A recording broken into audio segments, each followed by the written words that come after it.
Hello everyone. First of all, welcome to in my class. In this video, we are discussing about the very important 10 English Tamil to English sentence பார்க்க போறோம். Already part 11 வரைக்கும் என்னோட சேனல்ல நான் போட்டிருக்கேன். Already பார்க்காதவங்க அந்த video பாருங்க. அது மட்டும் இல்ல, நீங்க இப்பதான் ஒரு இன்டர்மீடியேட் இல்ல ஒரு பிகினர் லெவல்ல இங்கிலீஷ் பேசணும், இங்கிலீஷ் நான் ட்ரை பண்ணிட்டு இருக்கேன், இங்கிலீஷ் நல்லா க்ரோ ஆகணும் இங்கிலீஷ் ஸ்பீக்கிங்ல அப்படின்னு நினைக்கிறவங்க எல்லாத்துக்கும் இந்த வீடியோ கம்ஃபர்டபுளா இருக்கும். ஏன் அப்படின்னா இந்த வீடியோல ரொம்ப சிம்பிளான intermediate level of Tamil to English translation video தான் ஃபுல்லா பார்க்க போறோம். பட் ரொம்ப யூஸ்ஃபுல்லாக இருக்கும். ஏன்னா நீங்க இங்கிலீஷ் பேசுறது ஓகே தான், பட் என்னென்ன அர்த்தம் தெரிஞ்சு பேசினா மட்டும்தான் நம்மளால நெக்ஸ்ட் டைம் பேசும்போது கரெக்டான இங்கிலீஷ் சென்டென்ஸ் மேக் பண்ணி பேச முடியும். நம்மளா ஒரு சென்டென்ஸ் மேக் பண்ணி ஒரு ராங் வேல பேசுறதுக்கு பதிலா இந்த மாதிரி சென்டென்ஸ் நம்ம கத்துக்கிட்டு அதுக்கு பிறகு பேசணும் அப்படின்னா நம்மளால கண்டிப்பா ஒரு இங்கிலீஷ் ஃப்ளூயண்டரா கண்டிப்பா மாற முடியும். ஓகேவா? நானும் என்னோட பிகினர் ஸ்டேஜ்ல இந்த மாதிரி தான் இருந்தேன். ரொம்ப டிஃபிகல்ட்டா இருந்துச்சு, இங்கிலீஷ் பேசுறது கஷ்டம் அப்படின்னு நான் நினைச்சு யோசிச்சு பார்த்தேன். அதுக்கு பிறகு இல்ல, இது it is easy comparing to the another language. It's very easy to learn for English. ஓகேவா? இங்கிலீஷ் ரொம்ப ஈஸி தான். நீங்களும் இங்கிலீஷ் நல்லா பேசலாம், ஃப்ளூயண்டா பேசலாம். பட் எவ்வளவு கன்சிஸ்டன்சி பிளஸ் எஃபர்ட் போடுறீங்க அதை பொறுத்து தான் உங்களோட இங்கிலீஷ் லாங்குவேஜ் ஸ்பீக்கிங் க்ரோ ஆகும். ஓகேவா? ஸோ வாங்க நம்ம ஃபர்ஸ்ட் சென்டென்ஸ் பார்க்கலாம். ஓகே, ஃபர்ஸ்ட் சென்டென்ஸ் பாருங்க. அந்த தீர்மானம் தரவுகளின் முழுமையான ஆராய்ச்சியின் அடிப்படையில் எடுக்கப்பட்டது. அந்த தீர்மானம்னு என்னது? டெசிஷன். ஓகேவா? டெசிஷன் தான் தீர்மானம் அப்படின்னு சொல்லுவாங்க. எப்படி எடுத்தாங்களா? தரவுகளின் முழுமையான ஆராய்ச்சியின் அடிப்படையில் எடுக்கப்பட்டதுன்னு கொடுத்திருக்காங்க. ஓகேவா? இந்த டெசிஷன் வாஸ் எங்க பயன்படுத்தணும்? நடந்து முடிஞ்ச காலம், அதாவது பாஸ்ட் டென்ஸ்ல தான் வாஸ் பயன்படுத்தணும். Was based on through analysing of the data. ஓகேவா? எதன் அடிப்படையில் எடுக்கப்பட்டது? இந்த decision was based on through analysing of the data. ஓகேவா? ஸோ அந்த டெசிஷன் நல்ல ஒரு தரவுகள் மீன்ஸ் ஒரு டேட்டால இருந்து எடுக்கப்பட்டதுதான் இந்த முடிவு, அதாவது டெசிஷன் அப்படின்னு இங்கிலீஷ்ல சூப்பரா சொல்றாங்க. ஓகேவா? செகண்ட் சென்டென்ஸ் பார்க்கலாம். கடைசியில் அவனது வாதத்தில் சில குறைபாடுகள் உள்ளன என்பதை அவன் ஒப்புக்கொண்டான். இது எப்படி சொல்லலாம்? He finally considered that his argument had some flaws. அதாவது அவன் கடைசியில அவனோட வாதத்துல சில குறைபாடு இருந்துச்சு அப்படின்றத ஒத்துக்கிட்டான் அப்படின்னு எப்படி சொல்றாங்க? He was considered மீன்ஸ் என்ன அர்த்தம் சொல்லுங்க பாப்போம். That is argument had some flaws. Okay, அப்படின்னு ரொம்ப சிம்பிளா சொல்றாங்க. ஓகேவா? தேர்ட் சென்ஸ் பார்க்கலாம். நாம் இந்த பிரச்சனையின் அடிப்படை காரணத்தை கண்டறிய வேண்டும் அப்படின்னு சொல்லி கொடுத்திருக்காங்க. பிரச்சனையின் அடிப்படை காரணத்தை கண்டறியணும் எப்படி சொல்றீங்க இங்கிலீஷ்ல? We need to identify means கண்டுபிடிக்கிறது, அதான் நம்ம ஐடென்டிஃபைன்னு சொல்றோம். The root of cause of the problem. எங்க இருந்து வந்துச்சு ஒரு பிரச்சனை வருது அப்படின்னா எந்த அடிப்படையில வந்துச்சு அப்படின்னு கண்டுபிடிக்க சொல்றாங்க இல்லையா, வார்த்தை சொல்றாங்க இல்லையா, அதை தான் நம்ம we need to identify the root cause of the problem அப்படின்னு ரொம்ப சிம்பிளான இங்கிலீஷ் வார்த்தையை பயன்படுத்துறோம். ஓகேவா? நாலாவது சென்டென்ஸ் பாருங்க. இணைப்பை குழுவில் உள்ள அனைவருக்கும் அனுப்பி வைக்க முடியுமா? எப்படி அர்த்தம்?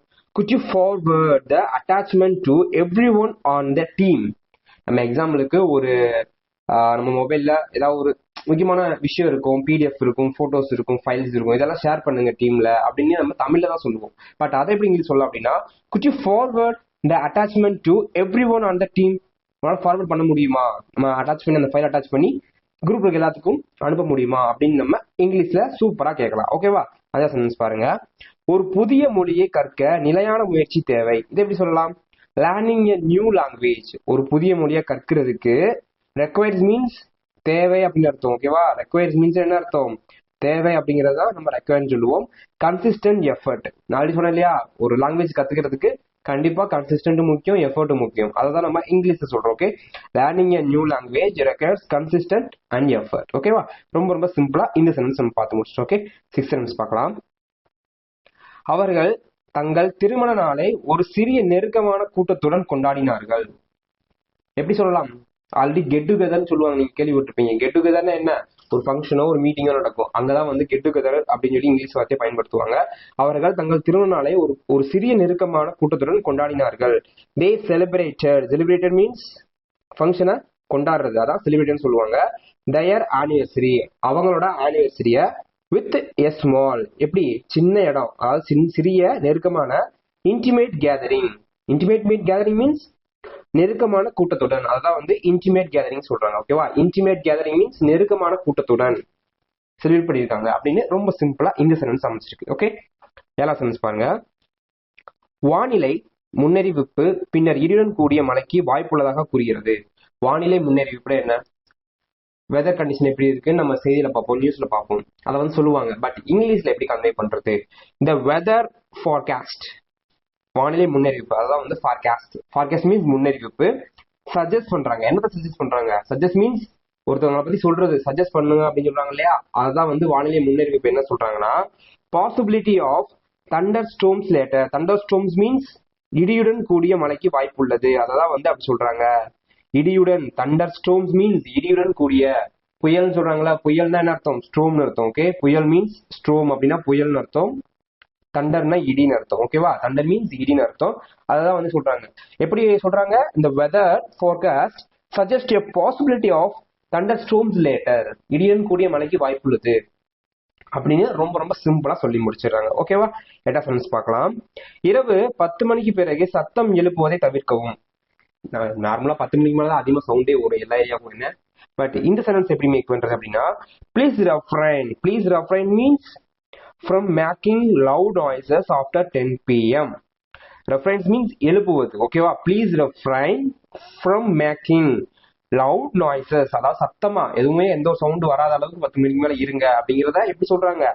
Please refrain from making loud noises after 10 p.m. 10 மணிக்கு அப்புறம் சத்தம் எதுவும் போடாதீங்க, அமைதியா இருங்க அப்படிங்கிறத ரொம்ப ரொம்ப சிம்பிளான வார்த்தையை பயன்படுத்தி பேசியிருக்காங்க. ஓகேவா? ரொம்ப சென்ஸ் பார்க்கலாம். முக்கியமான வேலைகளை தள்ளி போடும் பழக்கம் அவளுக்கு உண்டு. இது எனக்கும் உண்டு. எல்லாத்துக்குமே மேக்ஸிமம் இப்படியே இருப்பாங்க. ஒரு வேலையை பார்த்துக்கலாம்னு பார்க்கவே மாட்டாங்க கடைசி வரைக்கும்.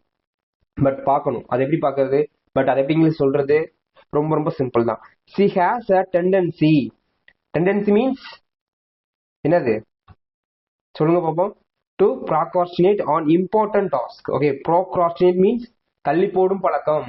ஓகேவா? procrastinate தள்ளி போடாதன்னு சொல்லுவாங்க. அதுதான் அந்த இடத்துல தள்ளி போடும் பழக்கம் அவளுக்கு உண்டு. to important task, முக்கியமான வேலைகளை to important task தள்ளி போடும் பழக்கம், procrastinate. she has tendency, அவளுக்கு இருக்கு. tendency means உண்டு அப்படின்னு அர்த்தம். she has tendency அப்படின்னா உண்டு அப்படின்னு அர்த்தம். அதான் வந்து ரொம்ப சிம்பிளா சொல்லி முடிச்சிருக்காங்க. இந்த வார்த்தையெல்லாம் நீங்க vocabulary words நோட்ஸ் போட்டு எழுதி வச்சுக்கணும். எழுதி வச்சுக்கிட்டீங்க, நீங்க நெக்ஸ்ட் டைம் பேசும்போது அது உங்களுக்கு கண்டிப்பா ஞாபகத்திலேயே வரும். நீங்க பேசுறதுக்கும் ரொம்ப யூஸ்ஃபுல்லா இருக்கும். ஓகேவா? ப்ரோகாஸ்டினேட் பண்ணாத அப்படின்னு நீங்க இங்கிலீஷ் சொல்லலாம். டோன்ட் ப்ரோகாஸ்டினேட் அப்படின்னு சொல்லி சொல்லலாம். ஓகேவா? அந்த மாதிரி வார்த்தையை நீங்க பேசி பழகிறதுக்கு ரொம்ப பயனுள்ளதா இருக்கும். ஓகேவா? 10th சென்டென்ஸ் பாருங்க. இந்த கண்காட்சி பழங்கால நாகரிகங்களின் வரலாற்றை வெளிச்சம் போட்டு காட்டுகிறது. இது எப்படி சொல்லலாம்? The exhibition showcases the history of ancient civilization. அதாவது இந்த கண்காட்சி பழங்கால நாகரிகங்கள்ல வரலாற்றை வந்து வெளிச்சம் போட்டு காட்டுது அப்படிங்கறத எப்படி சொல்றாங்க? The exhibition. exhibition means கண்காட்சி, அதான் வந்து எக்ஸிபிஷன் சொல்லுவாங்க. showcases means காண்பிக்கிறது. நம்ம பார்ப்போம் இல்லையா, அதான் வந்து ஷோகேஸ் சொல்றாங்க. The history of ancient civilization, பழங்கால நாகரிகத்துல நம்ம ஓடுகள், அதுக்கு பிறகு பார்த்தோம்னா நம்மளோட எலும்பு கூடுகள்லாம் இருக்கும். பழங்காலத்துல மனிதர்கள் எப்படி வாழ்ந்தாங்க, பானைகள் பயன்படுத்திருப்பாங்க. இதெல்லாம் வந்து எக்ஸிபிஷன் வச்சிருப்பாங்க. History exhibition. ஓகேவா? அங்க வந்து இந்த மாதிரி பொருட்கள் அதிகமா இருக்கும். அதை எப்படி இங்கிலீஷ் சொல்றாங்க அப்படின்னா, the exhibition showcases the history of ancient civilization. civilization என்ன அர்த்தம்? நாகரீகம். அதான் வந்து சிவிலைசேஷன் சொல்லுவாங்க. ஓகேவா? இந்த மாதிரி சென்டென்ஸ்லாம் நீங்க தெரிஞ்சு வச்சுக்கணும். ஓகேவா? சும்மா நம்ம வீடியோ மட்டும் பார்த்தோன்னு இருக்காம சென்டென்ஸ் எல்லாம் தெரிஞ்சு வச்சுக்கோங்க. ஓகேவா?